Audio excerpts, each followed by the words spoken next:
Sharpshooter and Pipeman on W4CY Radio.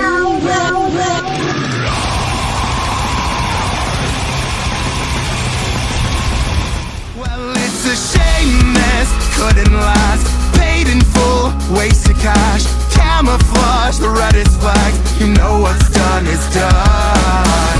Keep the news to yourself. If you find somebody else, I don't miss you anymore. I'm a sharpshooter. Bang, bang on my door. This is the Pipeman here on the Adventures of Pipeman W4CY Radio, and I'm here with our next guest who has some killer new music. So let's welcome to the show Bert from ALLBROOK Station. How are you? Oh, I'm doing so good. Thank you so much for having me, man. Stoked to be here. I mean that.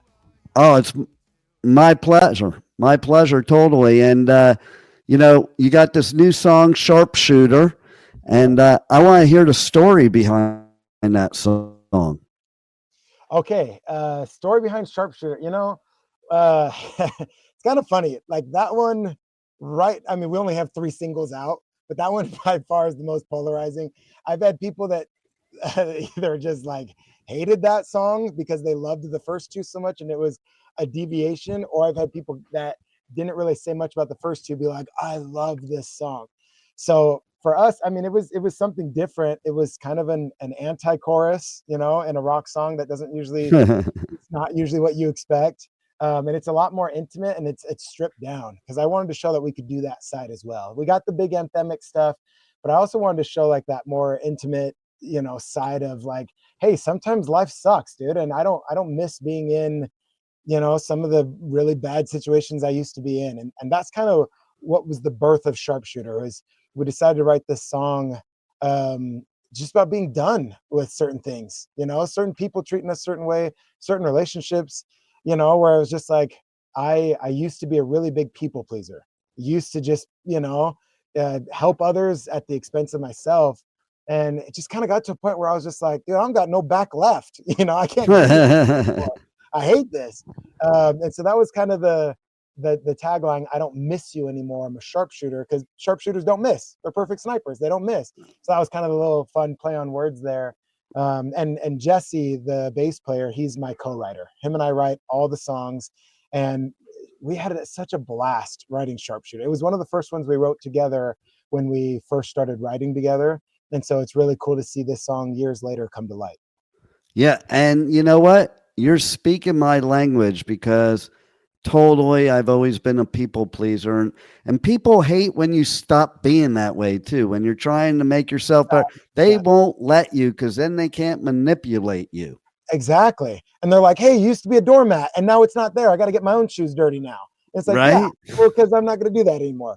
And I think when I was younger, you just like, I'm grateful that we live in a world where I get to learn from my experiences, good and bad, right? I get to choose that every day. I get to wake up and say, okay, yesterday sucked, but do I keep letting it suck, or do I learn from it and start recognizing patterns in people and other stuff? And so it kind of got to a point where I just, you know, now I'm like, I just don't surround myself with anybody that I don't want to, you know? Right. And the flip side of that is now I'm like, dude, I love my life. I love the people that are in my circle. I would die for them, and I love them, and I know that they've got my back. So there is some beauty in that, and in surrounding yourself with people that I know would never do that to me, you know, and it's helped me become a better person too. Well, I look at it this way. I think you kind of become a sharpshooter of picking the people that you should be surrounded with. I like that. I see what you did there. I like See that? See that?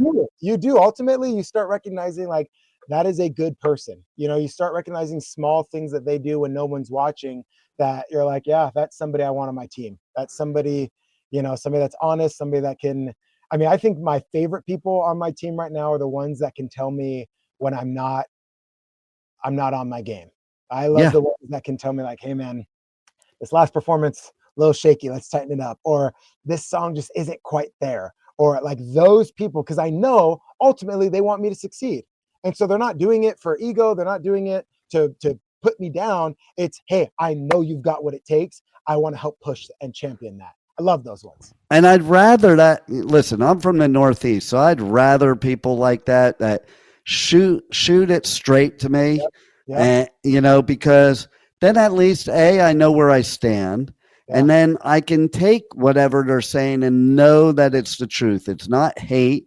But Yeah. when people just tell you what you want to hear, unfortunately, then you keep doing those things which doesn't help you. I think That's people are right. more helpful and more your friends when they tell you the shit that you don't want to hear. Yes. And I think it's an insecurity thing. Like, because I'll admit, back in the day when everybody was stroking the ego, oh, this is so great. And it feels good to hear that. And it feels good to be worshiped, you know? Right. But like you said, it didn't do me any favors, because I'm like, well, if that's true, then why does this keep happening? Or what, blah, blah, blah. And so I realized it's not a them thing. It's a me thing. It was a me being like, hey, I'm secure enough now. You know, like our music, it's funny because this last week is the first time I've seen negative feedback online.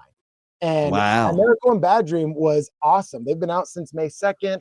And, you know, I've been making content and all that stuff. And it's been like unrealistically positive, you know, where everybody's just loving it. So I'm like, all right, maybe it's the hype of the new thing. Well, let's try something different. And it was the first time that I saw comments, this is absolute garbage. I hate this, you know, and I don't know these people. They don't follow us. It's just the random comments.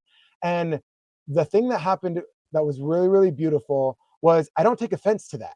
There are people that will look me in the eyes and say Metallica sucks. And I'm like, okay, cool. I don't think so. And it has nothing to do with me. I don't know their life. I don't know their upbringing. And my music, I didn't write my music for everybody.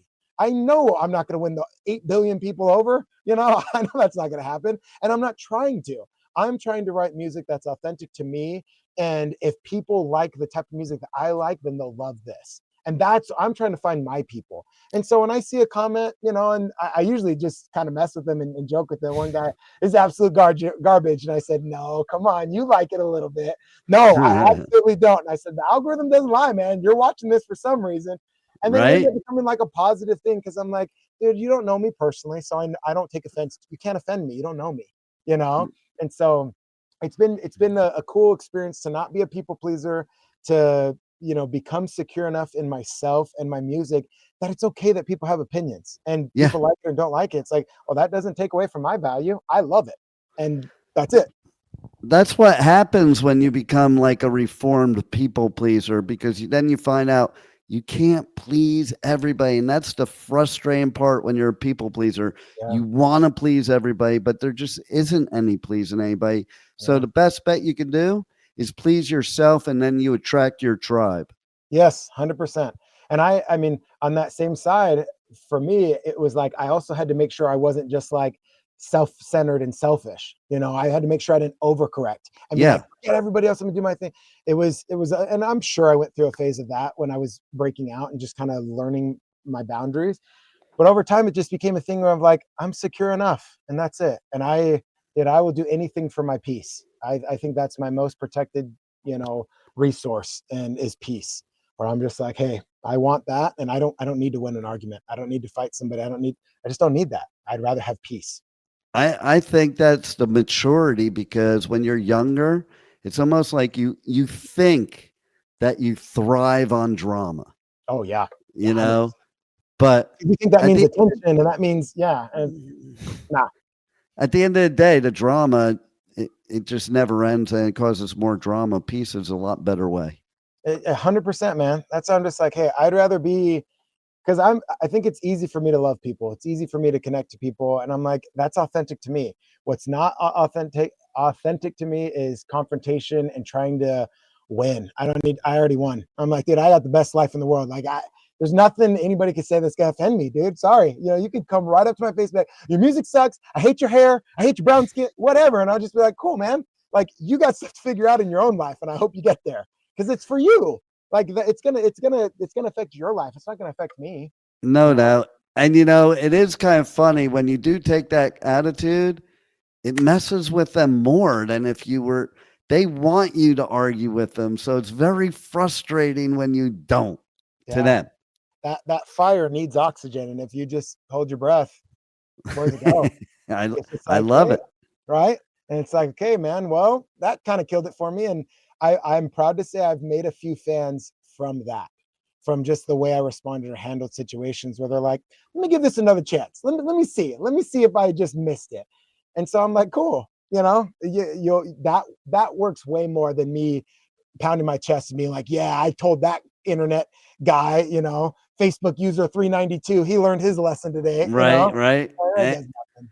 And then even with the people pleasing, what you find, especially doing what you do, is like somebody will say something, so you'll make a change to please them, and then you upset somebody else. So, you just got, I think artists just need to be themselves. Yeah. You create it, because that's where your passion's going to come from. And if you're passionate about it, so will other people be. 100%. And back in the day, I mean, I've been in bands pretty much all my life, put out some demos, put out some songs, nothing at the magnitude or level that I'm finally at now. But I've had a few friends, hey, I love the new stuff. Boy, do I miss the old sound. Or, oh, I miss your old, because I used to be in a heavy metal band, screamo and all that stuff. And I didn't do it well. I don't think I did it well. Like, it just was so hard that when I started doing ALLBROOK Station, I was like, I could do this all day. This is me. This is it. I don't have to swim upstream. It's like, this is easy. I got this. And so it used to hurt my feelings back in the day when I, kind of do a sneak preview of the new songs, and they'd say, oh, I missed the old tune. And then I started realizing, I'm like, dude, like Linkin Park, perfect example, right? I see them right now. So many people are either against the new sound or against, what they're doing. And me, I'm like, well, Linkin Park was the first concert I ever watched and ever saw live. And so for me, I'm like, I'm always going to have that emotional attachment to Hybrid Theory, always. And I don't have to, it's not a versus competition. It's like, I love that, and I keep it what it is. And so for me, when I hear that from fans or friends, I know that they're ascribing a personal touch to their music. They're ascribing, a personal feeling that they had with that music back at that time. And who knows what they're going through at that time, First concert I ever went to, Linkin Park. Let me talk about that one real quick. I was in, I think middle school. I think I was middle school. Yeah, middle school. Maybe a freshman in high school. I don't know. I was young. I know that. And I got surprise tickets from my older brothers to go see Linkin Park. Life changed forever. It's craziest. Like, it was Story of the Year, then it was Hoobastank, then POD, then Linkin Park. And the Story of the Year came out swinging, doing backflips. I didn't even know that was allowed. I was like, you're allowed to do backflips with the guitar? The energy was insane. Then Hoobastank came out, killed it, man. The energy of the crowd, loved every word. Then POD was just like such a professional. It's like everybody was singing every part of that set. Then the atmosphere changed when Linkin Park took the stage. It was like everybody in that room, it was like the universe scooped us out of Earth, put us in this like different plane of existence. We had the concert, and then put us back at the end. It was just the craziest thing, craziest, awesome, coolest experience seeing Linkin Park live. And someday I know I'll get to thank them in person. I know I'll be able to be like, you guys came to California and changed my life. And that is the reason I'm in a band now. I watched Chester Bennington, rest in peace. And I watched him and I thought, that's what I want to do for the rest of my life, is that. All right. So tell us how people can reach out to you on socials, how they can reach out on the web, buy your merch, check out your music, all that great stuff. Everything is under the same handle, ALLBROOK Station. That's it. My personal page, Brown Boy Burke. But then, ALLBROOK Station's where it's at. ALLBROOK Station is on social media. The cool thing, because as a young artist, it's like you're drilled, go to the reels and TikToks and the videos. That's, I saw this post this morning. It was Kurt Cobain playing, and they said, imagine if someone told him to go make TikToks. And oh my God, it was funny because it's like, well, yeah, it's a different era. It's like it's a different time like that. And I might get a lot of heat from this. I think he'd kill it. I think anybody back in the day, because they know how to play the game. They understand, and they would kill it because that's their performers. And it's just another medium of telling their story. I think he might have liked it better because he just wanted to stay home anyway and play music, Yeah. and he I could would do all just that from here. Okay. yeah, I don't have to go out there and deal with my social anxiety or rock star shit that I don't want and all that stuff, and I can stay in my bedroom and play my acoustic with Courtney and do a TikTok. Okay, I'll do it. Social media gets a lot of hate, and I used to fight it at first, but then I thought like, oh, what a cool way for fans across the whole world to discover us. Like, Yeah. there's nothing like that. And yes, at first you feel cringy. I've made my fair share of videos where I'm just singing. You're kind of lip syncing, but I also don't like lip syncing because I feel like the energy is lost. So I'll sing for reals. And it's weird when you're in public and I'm singing and people are like, I got earbuds in and my videographer is doing this thing and I'm singing out loud. It's cringy. And I never want to, like, I will tell the videographer, hey, I'll do it. And if people are passing by, that's fine. I never want to draw attention, even though I do love the attention. I don't want to do it then. I don't like personally doing that when it's like, hey, dude, I'm trying to have lunch and this guy's yelling in my ear. Like for me, I don't like that because I don't like bothering people. But if it's like we're at a park or we're at a beach or something, and a lot of people are playing or doing whatever, if it's an appropriate setting and it's respectful, then I'm like, yeah, I'll sing and do it. I don't mind it, but it is tough and cringy at first, and you feel like, why am I making all these videos to get 17 views, but I was like, no, I'm not doing it for that. Like, I'm doing it to polish my craft so that when the time comes and this thing does explode, I don't have to start from zero. I'm like, oh no, I've been doing this for years. I'm ready. I know how to do it. And we just level up. Totally. I love it. And I love your music, and everybody's got to check you out. And you got the new album's going to drop in 2026. Yes. All We Have Is Pain. Yes. Yeah. Yeah. And is there anything else you want to share with the listeners we haven't covered already that they need to look out for? If you're in Utah, Salt Lake City, we are having our debut performance, our first time ever live show at Soundwell, Salt Lake City. And it will be August 26th at 7 p.m. Doors open at 6. Our in-house DJ, Frank Zoo, will be DJing from 6:30 to 7, and then we take the stage. And here's all I want to say about the show. Actually, 2 things real quick. So when you hear new band, most people think mistakes, all the kinks, they're figuring it out.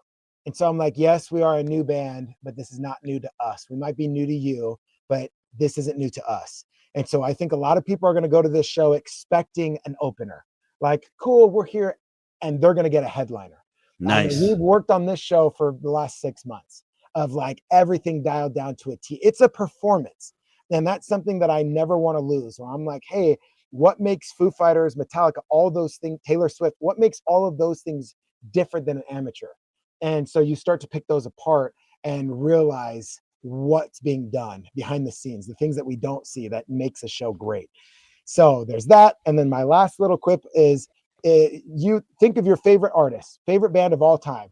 If you could hop into a time machine and go back to their debut performance, wouldn't you give anything to see? Like, if I could go back and see Linkin Park's first ever public appearance, done.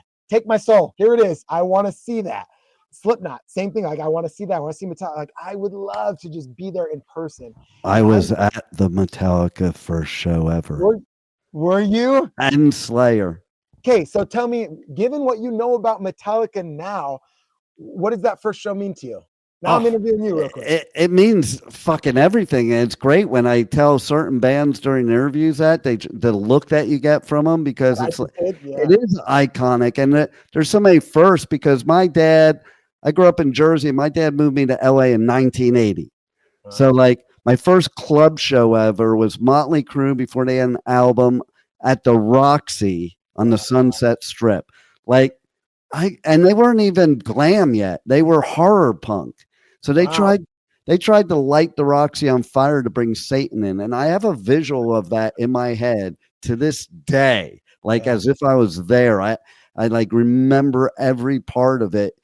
And, those types of things are so badass. And like Metallica, that first show ever, this dude gets off the stage, hands me a business card, and it says Metallica, Power Metal, Dave Mustaine.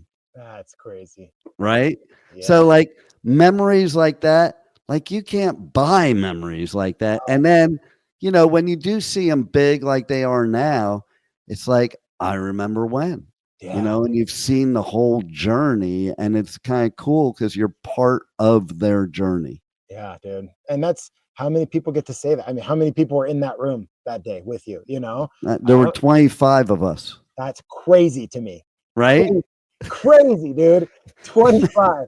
That's what I'm saying. I'm like, dude, I know we will make it. I know, because I won't let us give up or fail. I just won't. I really do believe in taking your life in your own hands. Yes. Sorry, taking your life is a bad phrase, because it's not that way. We don't mean that. Not that way. Let me rephrase that. Cut that.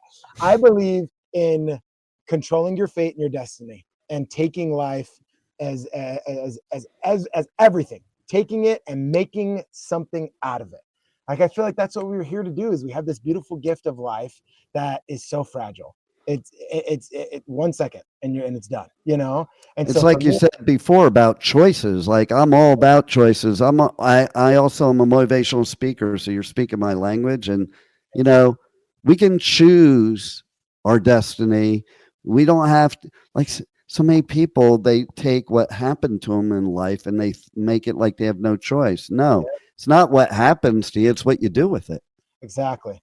They make it look like, you know, they got a paper cut and then they lost their finger. It's like, no, it'll heal. Put a Band-Aid on it. It's not gone. It, you know, you can still use it. It'll heal. And some people just keep opening it and keep never letting it heal. And I think a big thing that's helped me is responding rather than reacting. You know, when life has experiences where I'm like, okay, I can choose to react, and that's usually not the best way to do it because it's going to be emotional. But if I can respond, if I can internalize it, take it in, respond. And so that's what I'm kind of trying to do with my music. I'm trying to respond to, why am I here? You know, why am I breathing today? What is my purpose? Why am I here? What do I want to leave behind? I just became a new dad, and I love life. Thank you. My daughter, she's my entire world. And I'm like, at my funeral someday, what do I want her to say? And I think about that all the time, every single day. I promise you, I think about that every single day. And I know what that answer is. And so that's the type of guy I'm trying to be. It's the type of music I want to leave behind. And I want people to have your experience with the Metallica, with ALLBROOK Station, that they go, I was there. I remember them, their first show. And now they're the biggest rock band in the world. Right. And now you're going to have to let me know how many people showed up at your debut, and I bet it'll be more than 25. 25 is my goal. So I'm like, all right, what do you mean 25? Nah. It's a pretty low bar. Yeah. I think we're at several hundreds as far as where we're going to be at. And I think it's great. The room is a 600 capacity room, and I think that's massive. I don't think we're going to sell out. I mean, it is what it is. Like, we're a brand new band. You know, as much as I want to have all the hopes and dreams of, oh my gosh, we're going to sell out, people underestimate how hard it is to get 600 people to come on a Tuesday to pay $25 to come see you as a brand new band, you know? Yeah. And so for me, I'm like, I don't look at that as a bad thing. If we had 17, 100, 300, everybody that was there, I'm like, you made that choice to come here and see us when you could have done anything. I mean, thank you. Like, for me, it's an honor. And they're going to get, as if I'm playing in front of 100,000 people, regardless of who's there. But I'm grateful for it, man. I am grateful for every ticket that's been sold so far, even VIP. Like, we've had great success, especially for a brand new band. I'm like, we're doing, it's awesome. I know the number, and so far I'm like overwhelmed, and it's fantastic. Well, you deserve it, because your music's badass, and I hope you do sell that out. I'm putting it out in the universe, because that's a cool story later. We sold out our first gig ever, you know, and thanks a lot for giving us great music, and thanks for being on the Adventures of Pipeman. Hey, thank you so much for having me and giving me the opportunity to speak about my music. I appreciate it. Anytime, brother. All right, man. Take care. Thank you so much.